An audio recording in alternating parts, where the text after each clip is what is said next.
Bonsoir chers fidèles téléspectateurs de la Belle Télévision, bienvenue dans Tête à Tête. Ce soir, je suis avec un grand spécialiste de la protection de l'enfant, M. Massamba Diouf. Et bien entendu, nous allons tous les deux aborder la question de la petite enfance, de la protection des enfants, mais surtout de l'état civil. Bonsoir M. Diouf et merci d'avoir répondu à mon invitation. Bonsoir Penda, bonsoir à tous vos téléspectateurs. C'est avec beaucoup de plaisir que nous répondons à votre invitation. Merci. Alors, Monsieur Diouf, qui êtes-vous en quelques mots et peut-on revenir sur votre parcours professionnel? Merci beaucoup. En fait, Massamba Diouf, c'est, disons que je suis sociologue de formation. Donc, j'ai fait l'Université Gaston Berger de Saint-Louis où j'ai eu un DIA en sociologie. Ensuite, j'ai fait un Master 2 en management de projet à ISM. Donc, entre-temps, j'ai intégré le ministère de la Famille pour travailler sur les questions de protection de l'enfant. J'ai quitté ensuite le ministère de la Famille pour travailler au ministère en charge de la décentralisation, donc pour travailler également sur des questions de coopération décentralisée. Donc c'était une autre expérience. Et enfin, j'ai rejoint l'UNICEF depuis 2016 où je suis spécialiste protection de l'enfant en charge de l'enregistrement des enfants à l'état civil. Donc voilà de manière résumée. D'accord. Alors, qu'est-ce que l'UNICEF, particulièrement l'UNICEF Sénégal? Quelle est sa mission? Quels sont ses objectifs? Alors, UNICEF Sénégal fait partie des institutions du système des Nations Unies et qui a pour mandat la promotion et la protection des droits de l'enfant. Donc, UNICEF Sénégal fait partie de ce qu'on appelle la région centre et ouest et centre de UNICEF. Donc, on a un bureau régional qui est basé à Dakar, qui s'occupe de l'Afrique de l'Ouest et du centre, donc qui est présent dans 24 pays. Et au niveau du Sénégal, nous avons le bureau du Sénégal qui est à Dakar et un autre bureau qui est à Kolda, qu'on appelle le bureau de zone.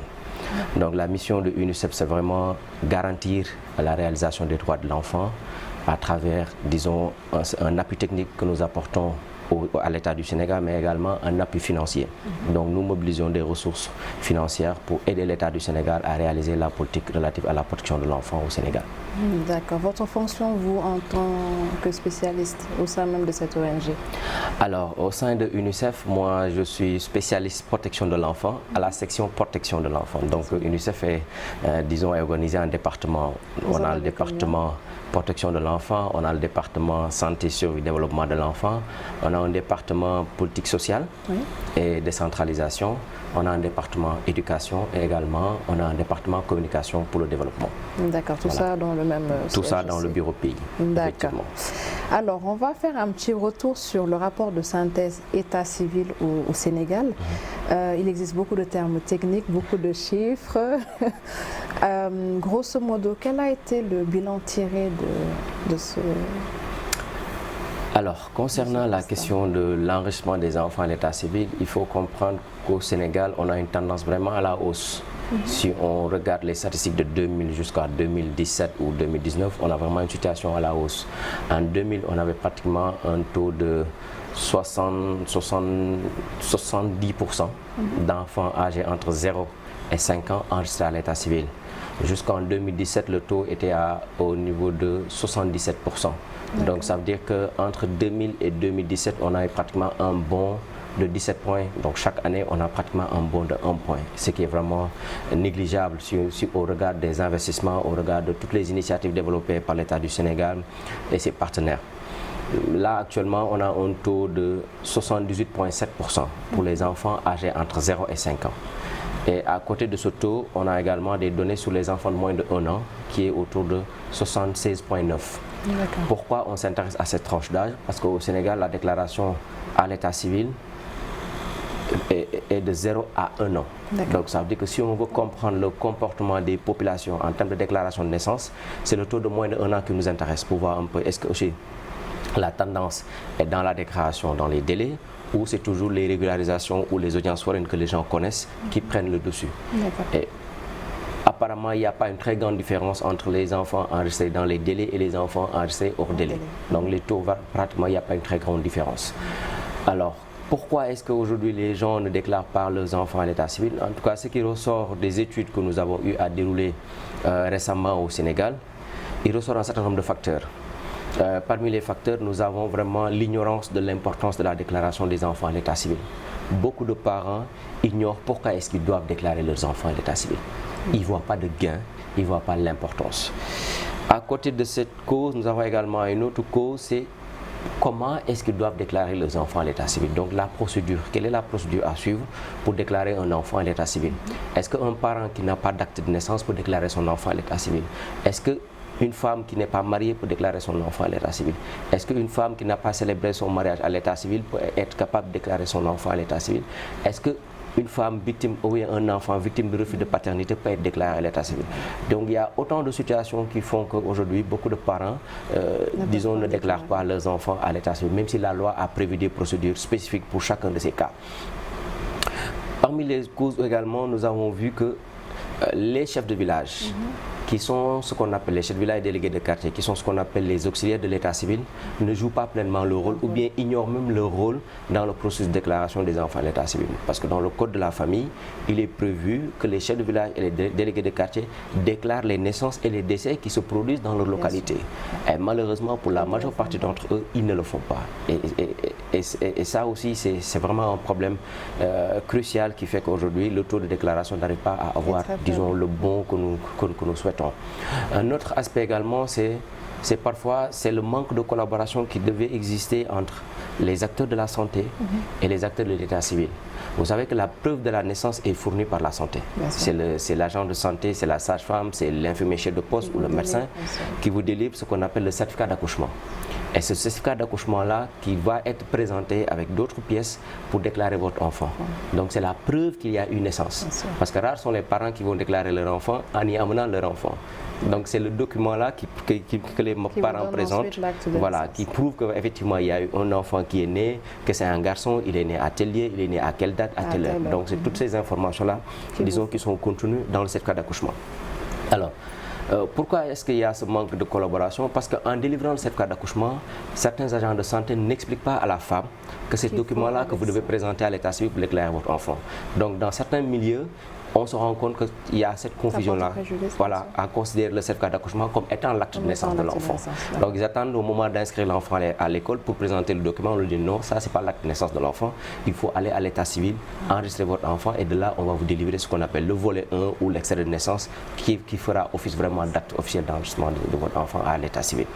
Donc entre autres facteurs également, c'est vraiment ce qu'on appelle, disons, la non-effectivité de la gratuité de la déclaration. Parce que la loi dit que si un enfant est enregistré à l'état civil dans les délais, donc avant qu'il n'ait l'âge de 1 an, c'est gratuit. Il le fait gratuitement, le parent peut le faire gratuitement. Mais quand même, quand vous allez dans le centre d'état civil, ce n'est pas effectif. Ils vont d'abord vous demander combien d'extraits de naissance vous voulez, combien de bulletins de naissance vous voulez, combien de copies littérales vous voulez. Et ça, c'est payant? Et ça, c'est payant, parce qu'il faut apposer le timbre fiscal et c'est ça. Faute de moyens, le parent ne peut pas.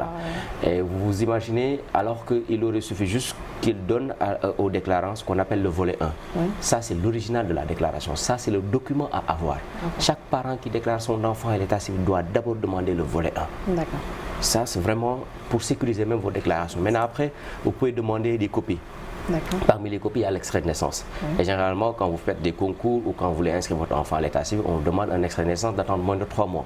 Donc ça, vous donnez ça à un nouveau-né qui vient de naître, il va garder ça et ça ne lui servira à rien parce qu'il n'en aura besoin qu'au moment d'être inscrit à l'école.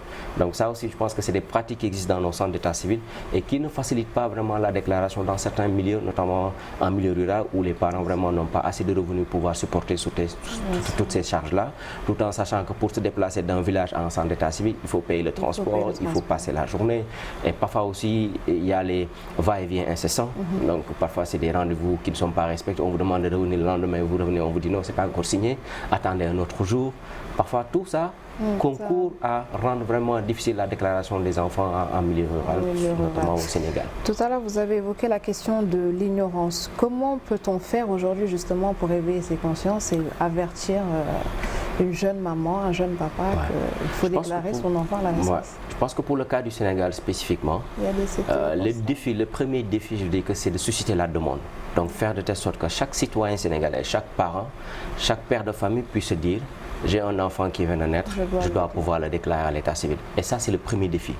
Quel que soit le type de modernisation qu'on va mettre dans notre système, si les parents ne sentent pas l'intérêt ou l'importance d'aller déclarer leur enfant à l'état civil, on ne pourra pas avoir disons, vraiment des données qualitatives. Alors, ce qui est important pour ça, c'est de se dire, OK, quels sont les leviers sur lesquels nous, intervenants, que ce soit l'État du Sénégal, UNICEF ou les autres organisations qui travaillent à la base, pouvions avoir comme intervention pour pouvoir susciter cette demande-là. Donc, c'est d'abord faire ce qu'on appelle des campagnes de communication de proximité.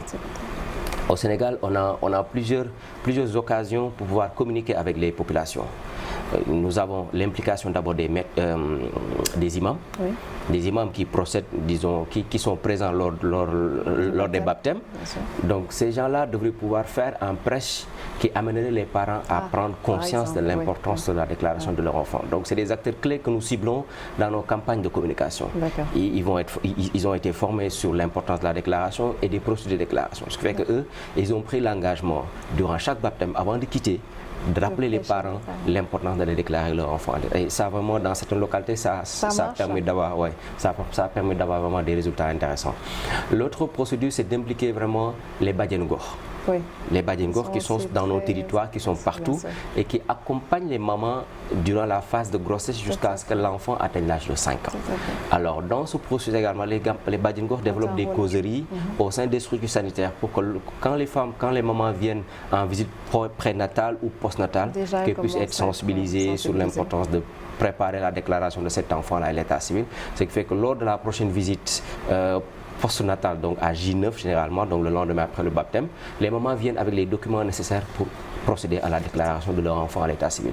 Donc à côté de ces acteurs communautaires, nous avons également maintenant les groupements de femmes. Au Sénégal, pratiquement toutes les femmes appartiennent à des GPF, à des groupements de promotion féminine ou à des organisations de femmes. Donc nous profitons également de ces rencontres de ces femmes-là pour vraiment discuter avec elles, leur montrer le pourquoi c'est important de déclarer leurs enfants à l'état civil et quels sont les bénéfices qu'elles pourraient gagner, disons, à déclarer leur enfant à l'état civil. Et on a suivi une expérience assez intéressante dans le Bambey où les groupements de femmes disent maintenant aux femmes membres, tant que vous ne présentez pas l'acte de naissance de votre enfant, on ne vous donne pas le ndautal. Et on comprend l'importance du ndautal dans nos cérémonies familiales. Aujourd'hui, ça a été une très bonne pratique qui, aujourd'hui, peut faire une tache d'huile dans beaucoup de communautés. Et ça marche systématiquement. Parce qu'on sait que, généralement, c'est un point où, voilà quoi, chaque femme aimerait recevoir le ndautal et en contrepartie, il vous suffit juste de déclarer votre enfant à l'état civil. Donc, c'est un gain pour la femme, c'est un gain également pour le mari parce que ça pourrait l'aider à supporter certaines charges lors du baptême. Enfin, d'autres activités que nous menons, c'est les communications à travers les radios communautaires. Donc nous subventionnons des émissions radio ou des spécialistes qui sont au niveau local, que ce soit les présidents de tribunaux, que ce soit les membres des comités départementaux de protection de l'enfant, que ce soit les délégués de quartier, les imams, participent pour animer des émissions ou interagissent avec les communautés pour justement les aider à comprendre les enjeux de la déclaration de naissance. Mais vraiment, le point fort dans ce processus, c'est l'implication des acteurs de la santé, notamment les Badiengor. Parce qu'aujourd'hui, on a opéré plusieurs changements dans les outils que les femmes utilisent dans le domaine de la santé de la mère et de l'enfant. Par exemple, quand vous regardez le carnet de santé de la mère et de l'enfant, on y a inséré des informations sur la déclaration de naissance. Pourquoi la femme doit déclarer son enfant? Quelles sont les procédures à suivre? Ça, c'est vraiment une innovation que le Sénégal a pu introduire, disons, dans ces outils-là. Un autre outil important, c'est qu'aujourd'hui, la santé va même jusqu'à prévoir des certificats d'accouchement à domicile. C'est-à-dire que pour les femmes qui n'ont pas pu accoucher dans une structure sanitaire, le ministère de la Santé a prévu ce qu'on appelle une attestation de naissance à domicile pour permettre à ces femmes-là de pouvoir faciliter la déclaration de leurs enfants à l'état civil. Donc vraiment, c'est beaucoup d'initiatives qui sont portées au niveau central avec les ministères sectoriels, mais également au niveau local avec les communautés pour qu'ensemble, on puisse relever le défi de la déclaration des enfants à l'état civil. D'accord. Donc l'importance de l'état civil, on vient de la voir. Que représente-t-il pour vous? Vous y avez répondu aussi. Du coup, quelle est l'importance aujourd'hui réelle de déclarer un enfant? Quels sont ses droits derrière? On sait que l'enfant, son premier droit déjà, c'est d'être déclaré à la naissance. Quels sont les droits et qu'est-ce qui ne lui revient pas du coup quand il n'est pas déclaré? Qu'est-ce que ça peut avoir comme conséquences? Il y a beaucoup de conséquences, il y en a beaucoup. Alors, vous savez, la déclaration à l'état civil, c'est la réalisation du premier droit de l'enfant. le droit à un nom et à une identité. Un nom parce qu'il peut être reconnu, une identité parce qu'on peut le situer géographiquement. Donc on peut dire qu'il appartient à telle nationalité, il appartient à telle communauté. Et ce droit donne accès à plusieurs autres droits. Donc disons que c'est un droit qui ouvre plusieurs opportunités pour l'enfant. L'enfant qui est déclaré à l'état civil peut bénéficier des politiques de protection sociale. C'est par exemple la couverture maladie universelle. Parmi les conditionnalités, il faut que votre enfant soit déclaré à l'état civil. Il y a les bourses de sécurité familiale. Pour que la famille puisse bénéficier de ces bourses-là, il faudrait qu'elle déclare son enfant à l'état civil.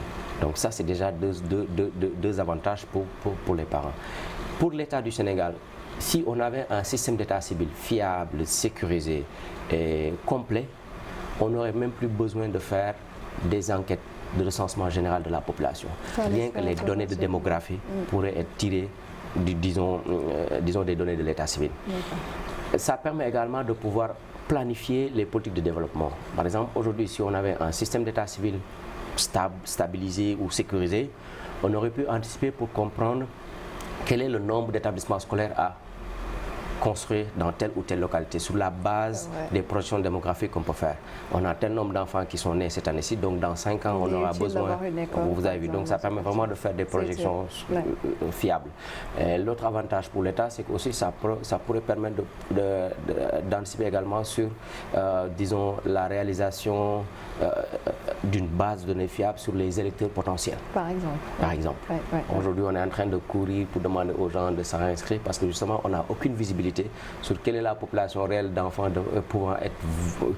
pouvant participer au vote prochain, à l'élection prochaine. Donc tout enfant qui a 18 ans... L'Agence de l'informatique de l'État peut-être peut travailler avec vous dans ce cas particulier pour recenser tout ceci, enfin de manière centralisée. Oui, en fait il y a des initiatives qui sont portées par, disons, l'ADIE, dans ce domaine-là, mais ça cible plus, disons, l'accès à l'intranet gouvernemental ou bien rural, voilà. Ça aussi, il y a d'autres défis à relever avant qu'on en arrive vraiment à cet aspect-là. Mais un autre élément important de la déclaration d'un enfant à l'état civil, c'est qu'aujourd'hui, un enfant sans acte de naissance peut ne pas être scolarisé.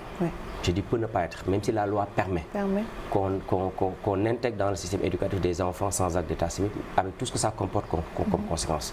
Et si cet enfant-là n'est pas déclaré à l'état civil, demain, il peut ne pas être amené à participer à un certain nombre de concours, notamment le concours de Mariamaba. Mariamaba, pour un élève qui n'a pas eu son acte d'état civil dans les délais, il ne pourra pas y participer. C'est pareil pour le concours de Britannie militaire. C'est pareil pour le concours de l'école d'excellence de Diourbel. Donc tous les élèves qui n'ont pas eu leur acte de naissance dans les délais, donc avant l'âge de 1 an, ne peuvent pas participer à ces concours. Donc vous avez vu, et c'est une discrimination, mais quand même, c'est parce que les parents ont été négligents et c'est ce qui a fait qu'aujourd'hui ça porte préjudice à beaucoup d'élèves aujourd'hui qui avaient la possibilité de concourir ou bien vraiment d'avoir des résultats assez satisfaisants, mais par négligence des parents, ils n'ont pas pu participer à ces concours assez intéressants.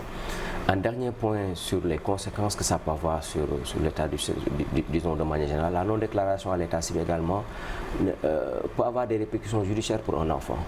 Par exemple, si on prend le cas d'une fille qui a été victime de viol, la seule manière de pouvoir protéger cette fille-là, c'est de pouvoir dire avec exactitude quel est son âge. Parce que la dénonciation, disons, voilà, la répercussion que ça peut avoir sur une mineure peut être différente que si c'est une personne majeure. Donc vous avez vu. Mais la seule manière de pouvoir prouver que telle personne est mineure ou pas, c'est au niveau de sa pièce d'identité ou de son acte de naissance. Et généralement, il y a beaucoup d'erreurs judiciaires qui se font à cause de ces manquements. Donc quelque part, il arrive même que des parents pouvoir condamner une personne vont chercher des actes d'état civil fictifs ou bien qui ne sont pas conformes pour pouvoir justement intenter des actions judiciaires envers certaines personnes. Existe-t-il entre guillemets des services de rattrapage justement à tous ces parents qui oublient de déclarer leur enfant? Et vous, qu'est-ce que vous en pensez de ces parents justement qui oublient de déclarer leur enfant? Alors moi d'abord je vais d'abord parler des enfants. Je vais d'abord parler des enfants parce que c'est vrai que c'est un problème. L'État dit que pour déclarer un enfant, il faut le faire avant que l'enfant n'atteigne l'âge de 1 an. Ce sont les délais. Mais néanmoins, on prévoit des procédures pour permettre à ces enfants-là qui n'ont pas été déclarés dans les délais de pouvoir être régularisés. On parle de régularisation. C'est le cas par exemple des élèves qui doivent passer l'entrée en 6e. Donc à chaque fois, on nous dit non, il faut faire des audiences foraines pour leur permettre. Justement, les audiences foraines, c'est des procédures pour permettre d'engager plusieurs personnes, plusieurs élèves, afin de les régulariser. C'est-à-dire qu'au lieu de le faire dans un tribunal, on va trouver les enfants dans les communautés, parce que c'est un nombre important de personnes à régulariser. Donc on sort du tribunal, on va les trouver, on organise ce qu'on appelle des audiences foraines. Maintenant, dans ces audiences foraines, on doit demander aux parents des enfants de pouvoir présenter, à défaut du certificat d'accouchement, pour montrer que l'enfant est bel et bien né en 2000 ou en 2010, de chercher des témoins munis de leur pièce d'identité, de chercher également un certificat de non-inscription, parce qu'il faudrait qu'on prouve également que l'enfant est bel et bien né dans la commune de Yoff ou dans la commune de Médina et non pas à Ziguinchor.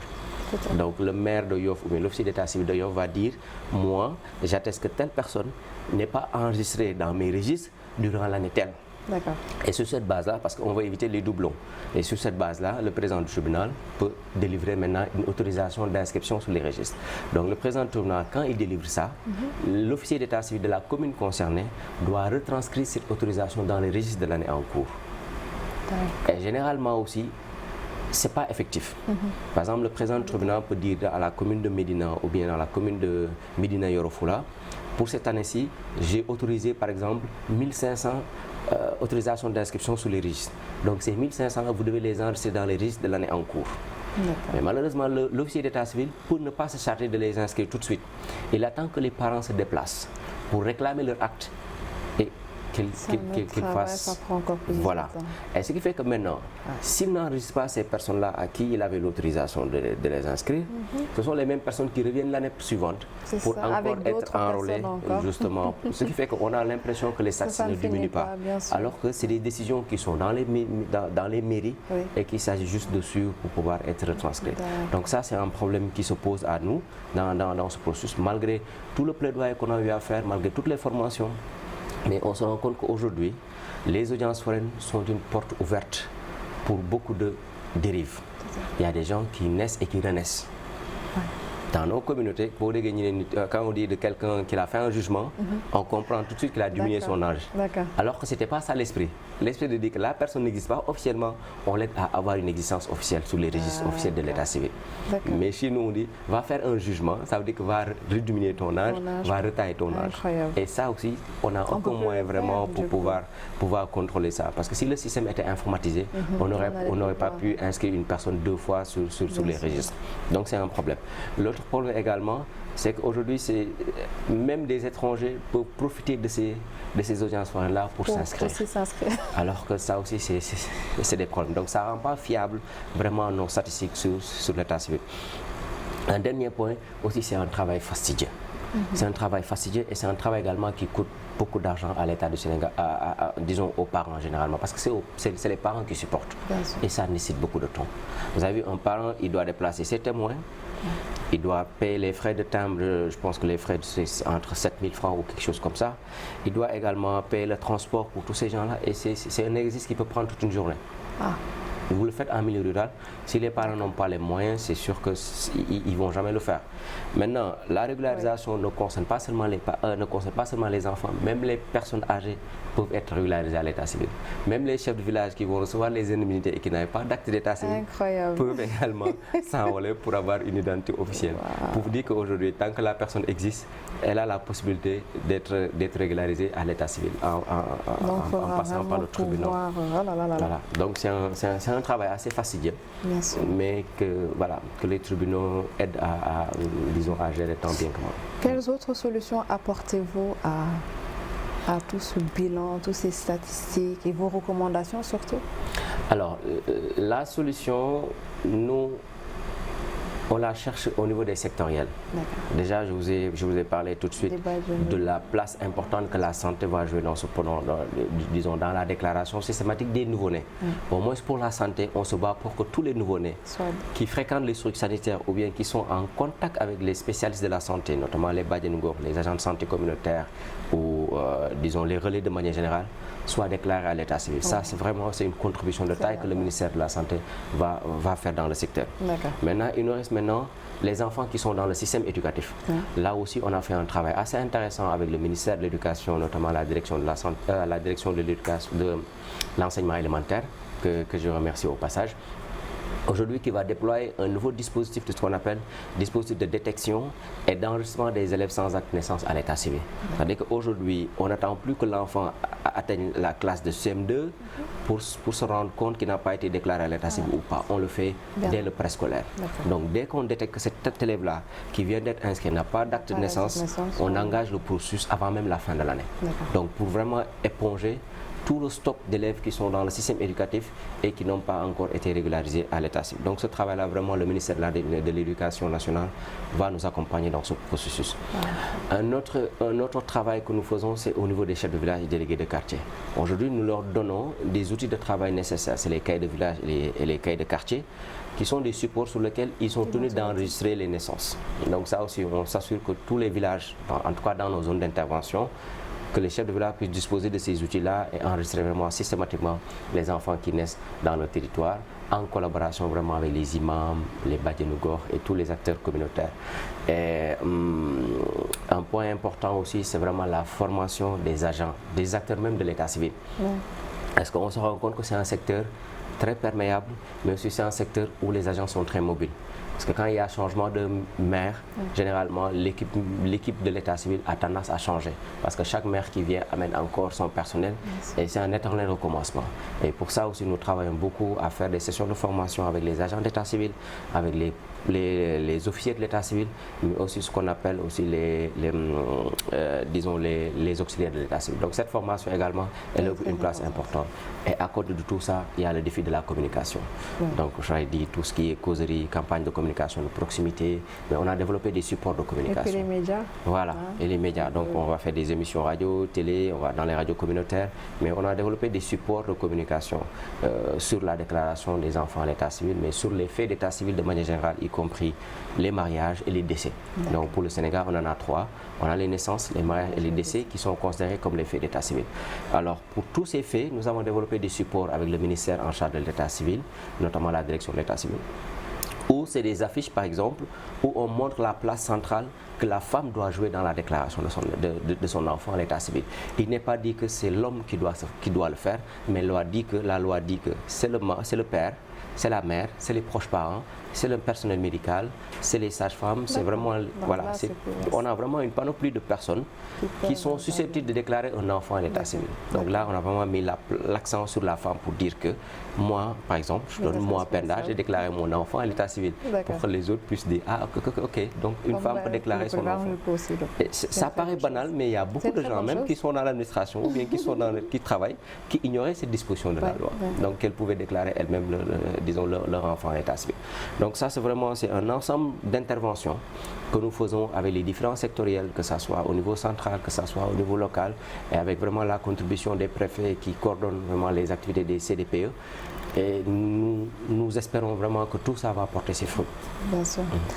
Monsieur Diouf, notre entretien tire à sa fin. Je vais quand même vous laisser le mot de la fin. Merci beaucoup. En tout cas, l'idée, c'est de se dire que on a encore des défis à relever. L'enregistrement des enfants à l'état civil n'est pas un problème de l'État du Sénégal seulement, mais c'est un problème qui intéresse tout le monde. C'est un problème de toute la communauté. Chacun doit se sentir responsable dans la déclaration des enfants à l'état civil. Qu'on n'attende pas que le délai soit dépassé pour pouvoir courir de gauche à droite pour permettre à ces enfants d'avoir une identité, mais de le faire précocement. Parce que quand c'est fait précocement, on perd moins de temps, on gagne de l'argent et on peut sécuriser cette déclaration. Saluer également cette émission parce que je sais que nous, c'était l'intérêt que vous portez à cette problématique. Vous n'aurez pas peut-être senti la nécessité d'avoir une émission sur l'enregistrement des enfants à l'état civil. Et je pense que c'est une contribution également que vous apportez dans le secteur. Et c'est sûr que peut-être qu'on pourrait ne pas s'arrêter, disons, à cette première émission. On pourra voir dans le cadre de UNICEF également comment avoir une collaboration soutenue qui prendrait en compte d'autres problématiques des enfants. On a la question des violences faites aux filles, la question des daras, de la manicée des enfants. Il y a également la question de l'excision qui sont des problématiques majeures au Sénégal et qu'on pourrait aborder dans le cadre d'autres émissions. émission. Bien En tout cas, merci beaucoup. Les médias sont là pour ça. C'est ça. On compte vous accompagner, bien entendu. Merci à vous. Merci à vous, vraiment Pella. pour cet entretien. Chers téléspectateurs, merci d'avoir suivi ce tête-à-tête.